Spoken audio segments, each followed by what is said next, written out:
नमस्कार दोस्तों, क्या आप जानते हैं इंडिया में डिक्टेटरशिप चल रही है। मोदी और शाह की डिक्टेटरशिप। ये दो ऐसे तानाशाह हैं जिन्होंने देश को बर्बाद करके रख दिया है। आज हम जानेंगे कि कैसे कैसे बर्बाद किया है, क्या क्या किया है अपने फायदे के लिए इन दो लोगों ने। But before we dive in, अगर आप इस चैनल पे नए हैं तो इस चैनल को सब्सक्राइब करें और शेयर करें इस वीडियो को अपने दोस्तों के साथ। सबसे पहले तो समझते हैं डिक्टेटर होता क्या है, तानाशाह होता क्या है। तानाशाह वो होता है जो सिर्फ अपने फायदे के लिए सोचता है और अपनी जनता पे इतने जुल्म उठाता है कि उनको अपने स्लेव के जैसा समझता है। मगर क्या ये इंडिया में भी हो रहा है? पहले बात करते हैं अचीवमेंट्स के बारे में जो मोदी गवर्नमेंट के अंडर हुए हैं। मैं Narendra Damodar Das Modi.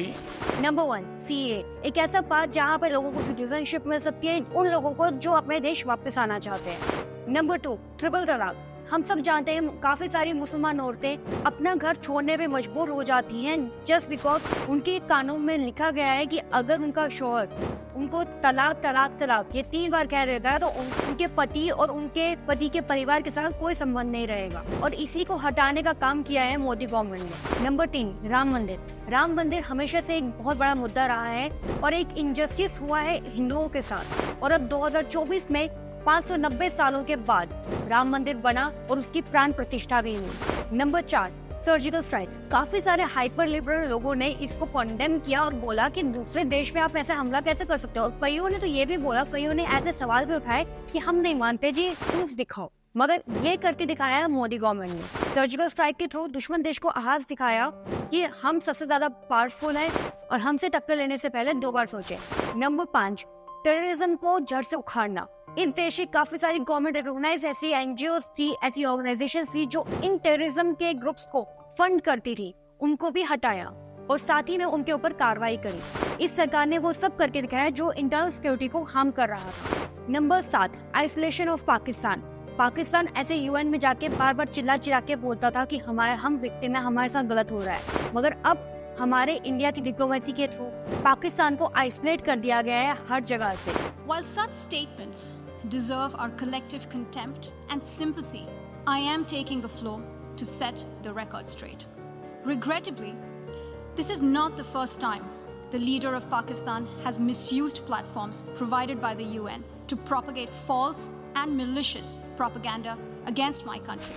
Number 8, removal of article 370। Me being a citizen of Jammu and Kashmir, मुझे पता है कि 370 हटने के बाद काफी सारे बदलाव हुए। टेररिज्म के ऊपर एक फुल स्टॉप तो जरूर लगा है और साथ ही में उन लोगों के ऊपर फुल स्टॉप लगा है जो पत्थरबाजी में पीछे नहीं हटते थे। Number 9, D-registration of 14,800 NGOs. ये सबसे ज्यादा जरूरी था क्योंकि ये एनजीओज डायरेक्टली और इनडायरेक्टली ऐसे टेररिज्म ग्रुप्स को फंड करते थे जो इंडिया के खिलाफ एजेंडास रन कर रहे थे। और नंबर 10, चाइना को मुंह तोड़ जवाब दिया गलवान की घाटी के लिए और ये बताया कि भारत की सॉवरेनिटी सबसे ऊपर है। और आप जब इन सब बातों को समझते हैं तो आपको पता चलता है ये डिक्टेटरशिप नहीं, डेडिकेशन। आपने ये चीज तो सुनी ही होगी कि काफी सारी सरकारें आती हैं, कोई प्रोजेक्ट शुरू करती हैं और सालों साल वो चलता रहता है। मगर ऐसे कौन से प्रोजेक्ट्स हैं जो कांग्रेस टाइम में शुरू हुए थे और बीजेपी के टाइम में खत्म हुए? और ऐसा नहीं कि सिर्फ 1-2 साल से खत्म हुए, बल्कि बहुत सारे पुराने 20 साल पुराने प्रोजेक्ट्स से जिनको कांग्रेस के बाद बीजेपी ने आके उनको कंप्लीट किया है। Number 1, OROP। ये 43 ईयर से पेंडिंग था जिसको अब कंप्लीट कर दिया गया है।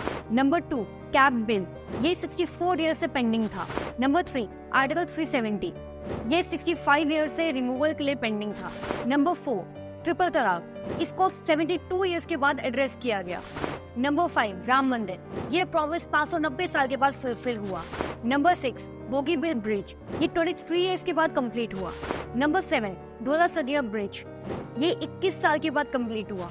और सबसे बड़ा project north east railway connectivity, ये 60 साल के बाद कंप्लीट हुआ है। इन अचीवमेंट्स को देखने के बाद मैं ये जरूर कहूंगी कि ये डिक्टेटरशिप नहीं बट एफिशिएंट लीडरशिप को प्रतीत करता है। In India, the spread of the virus into rural areas is putting limited health facilities under intense pressure. अब हम बात करेंगे मोदी शाह ने हेल्थ केयर सेक्टर में भी कितना करप्शन किया है। इस सज्जन को क्या तकलीफ है भाई? Number 1, medical seats. Medical seats भी 90% बढ़ी हैं पिछले 10 साल में, जहां पर 52,000 सीट्स पहले थी और अब है 99,000। नंबर 2, एम्स, जहां पर एम्स पूरे देश में सिर्फ 7 थे और अब है 25। जहां पर 18 और बनने जा रहे हैं अगले 8 साल में। नंबर 3, मेडिकल कॉलेजेस, जहां पर पहले प्राइवेट कॉलेजेस इतने सारे बन जाते थे और गवर्नमेंट कॉलेजेस का नामो निशान नहीं दिखता था। इस बार कुछ उल्टा हुआ, गवर्नमेंट मेडिकल कॉलेजेस ने प्राइवेट मेडिकल कॉलेजेस को पीछे छोड़ दिया संख्याओं के मामले में, जो कि एक बहुत बड़ी उपलब्धि है। अब हम बात करते हैं इकोनॉमिक रिफॉर्म की और फिस्कल रिस्पॉन्सिबिलिटीज की, और जानते हैं मोदी शाह ने इंडिया की इकोनॉमी को पाकिस्तान से भी कैसे पीछे छोड़ दिया है। सफेद कपड़ा number 1, taxes on restaurant bills. 2014 से पहले कांग्रेस गवर्नमेंट के अंडर 20 से 24% टैक्स लगता था रेस्टोरेंट बिल्स पे, और अब मोदी गवर्नमेंट के अंडर इसको कम करके डायरेक्ट 5% कर दिया है, जो कि सीधा 75% का रिडक्शन है। नंबर 2, सबसे ज्यादा कंपैरिजन किया जाता है पेट्रोल डीजल के प्राइसेस। तो चलिए जानते हैं कि परसेंटेज में कितना ज्यादा बड़ा डिफरेंस है। यूपीए गवर्नमेंट के अंडर 2006 से लेकर 2014 तक पेट्रोल में 66% का इंक्रीज था और डीजल में 82% का इंक्रीज था। और वहीं बात करते हैं मोदी गवर्नमेंट के 2014 से लेकर 2022 के टेन्योर का, तो पेट्रोल में 33% का इंक्रीज हो और डीजल में 61% का। ये डिफरेंस बहुत बड़ा है। अब हम बात करते हैं मोदी शाह गवर्नमेंट ने कौन कौन सी फेक एंटिटीज को एलिमिनेट किया। नंबर 1, 2.5 लाख से फेक कंपनीज को। Number 2, 4.2 crore ration cards. Number 3, 2 crore से ज्यादा के fake MNREGA cards. Number 4, 4.11 crore से ज्यादा के fake LPG connection. Number 5, 28 lakh से ज्यादा के फेक मद्रासा स्टूडेंट। और नंबर 6, 1 करोड़ से ज्यादा के फेक मैटरनल बेनिफिशरीज। इस सफाई अभियान के माध्यम से देश के टैक्स पेयर्स का कुल 2.7 लाख करोड़ रुपए बचाए। मेरे ख्याल से ये तो एक जबरदस्त स्टेप था माल प्रैक्टिसेस और करप्शन के अगेंस्ट में।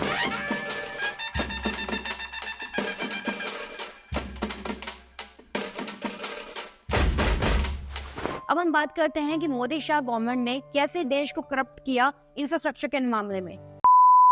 Number 1, highways constructed. पहले देश में 25,700 किलोमीटर के हाईवे से और अब 54,900 किलोमीटर के हैं। Number 2, airport. पहले 140 करोड़ की आबादी वाले देश में सिर्फ और सिर्फ 74 एयरपोर्ट से, मगर अब 149 है। ये पक्का मोदी जी ने अपने लिए बनवाए होंगे। Number 3, cities with metros. पहले देश के सिर्फ 5 शहरों में मेट्रो हुआ करती थी, मगर अब ये नंबर बढ़कर हो गया है 20। Number 4, electrified rail network. यह नेटवर्क 21,800 नेटवर्क का था और अब बन चुका है 60,800 किलोमीटर का।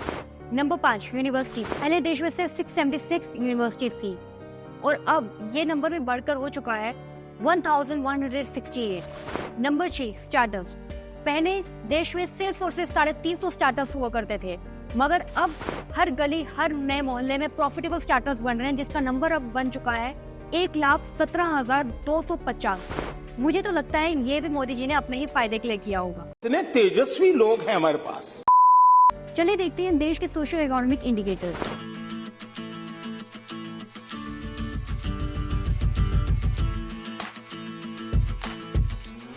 नंबर 1, भारत देश बना पहला नेशन जिसने लैंड किया मून के साउथ पोल पे। India's rover on Earth's satellite, the Chandrayaan-3 rover, has captured the moon's image just prior to touchdown. Number 2, electronics export.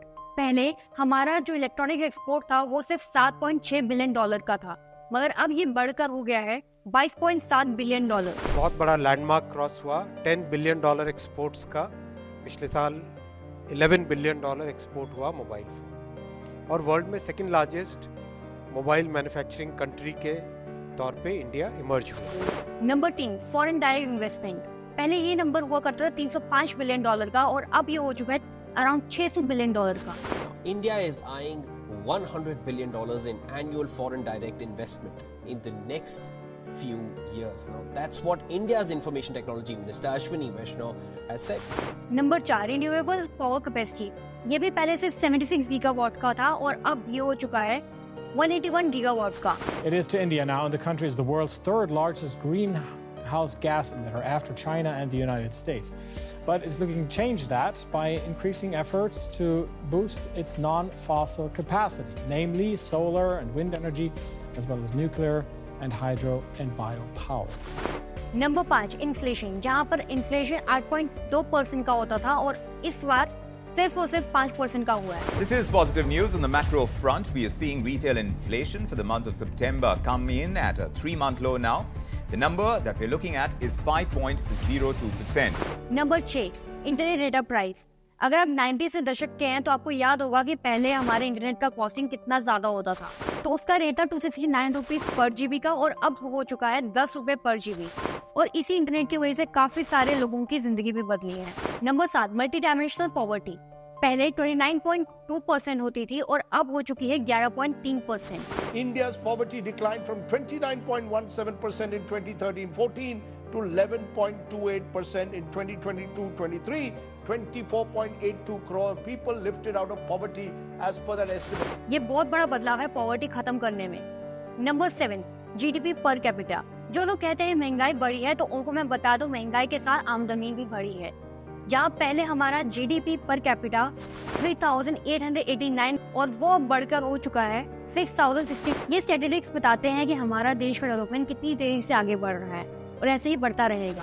प्रधानमंत्री जन धन योजना लॉन्च की गई थी। इस योजना ने गांव और गरीब के आर्थिक सशक्तिकरण के साथ ही रोजगार निर्माण में भी बहुत बड़ी भूमिका निभाई है। जनधन योजना। आखिर में हम बात करते हैं जनधन योजना के बारे में, जिसमें देश ने किया सबसे बड़ा फाइनेंशियल इंक्लूजन। इंडिया के पास है अब 51.8 करोड़ जनधन योजना बैंक अकाउंट, जिसमें 2 लाख करोड़ से ज्यादा का है बैलेंस। प्रधानमंत्री जनधन योजना का बैलेंस है इन मेजर बैंक्स में। Number 1 SBI 54,577 crore. Number 2 bank of Baroda 30,123 crore. Number 3 Punjab national bank 21,320 crore. इससे साफ है कि पब्लिक सेक्टर बैंक्स ने भी इससे बहुत बड़ा योगदान दिया है। जो लीडर्स बोल्ड डिसीजन लेते हैं उनको लोग डिक्टेटर ही कहते हैं, मगर बाद में हिस्ट्री में उनको याद रखा जाता है। और अगर स्ट्रॉन्ग डिसीजन लेने को डिक्टेटरशिप कहते हैं तो इस देश को डिक्टेटर बहुत पहले से चाहिए था। जो पश्चिम बंगाल में संदेश खाली में हो रहा है उसे डिक्टेटरशिप कहते हैं।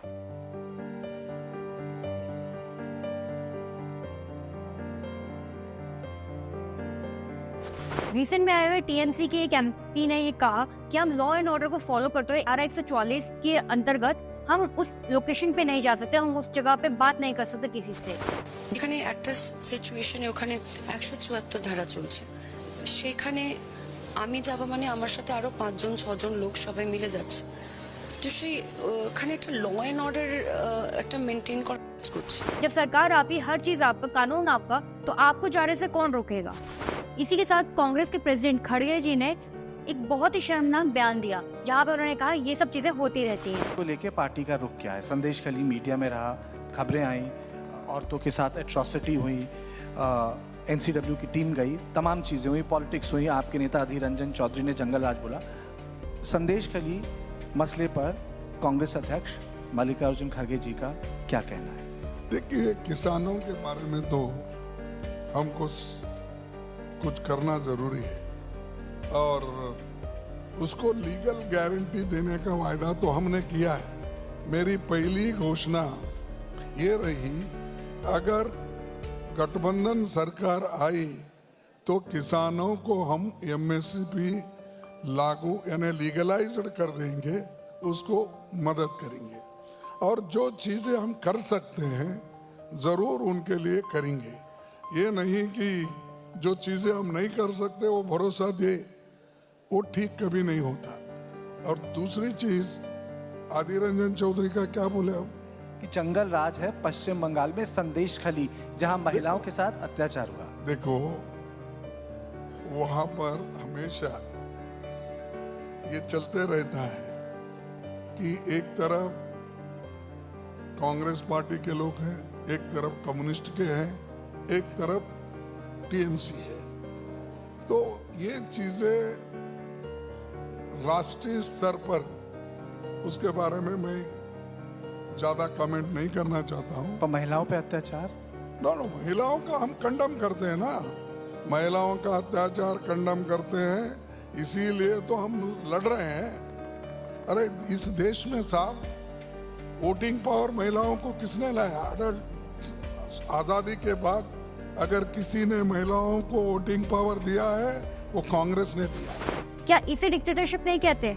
अगर आप संदेश खाली को मणिपुर से कंपेयर करते हैं तो मणिपुर में प्रधानमंत्री मोदी ने खुद आके कंडेम किया था और ये भी कहा था कि हम इसके ऊपर कार्रवाई करेंगे और ये कार्रवाई की थी। आज जब मैं आपके बीच आया हूँ, इस लोकतंत्र के मंदिर के पास खड़ा हूँ, तब मेरा हृदय पीड़ा से भरा हुआ है, क्रोध से भरा हुआ है। मणिपुर की जो घटना सामने आई है, किसी भी सभ्य समाज के लिए ये शर्मसार करने वाली घटना है। पाप करने वाले, गुनाह करने वाले कितने हैं, कौन है, वो अपनी जगह पे है, लेकिन बेइज्जती पूरे देश की हो रही है। 140 करोड़ देशवासियों को शर्मसार होना पड़ रहा है। मुझे तो लगता है काफी लोगों को डिक्टेटरशिप की और तानाशाह की परिभाषा ही नहीं पता। इसमें से काफी सारे ऐसे योजनाएं और काफी सारे ऐसे डेवलपमेंट थे जिनके बारे में अभी कवर नहीं कर पाई हूँ। मैंने हाईलाइटेड पॉइंट्स को ही कवर किया, मगर इससे साफ होता है कि ये डिक्टेटरशिप तो बिल्कुल भी नहीं है और अगर ऐसी डिक्टेटरशिप होती है तो हमें डिक्टेटर ही चाहिए। आशा करती हूँ आपको ये वीडियो अच्छी लगे तो वीडियो को लाइक करें और अपने उन दोस्तों के साथ शेयर करें जो कहते हैं कि मोदी एक डिक्टेटर है। मिलते हैं अगली वीडियो में। जय हिंद।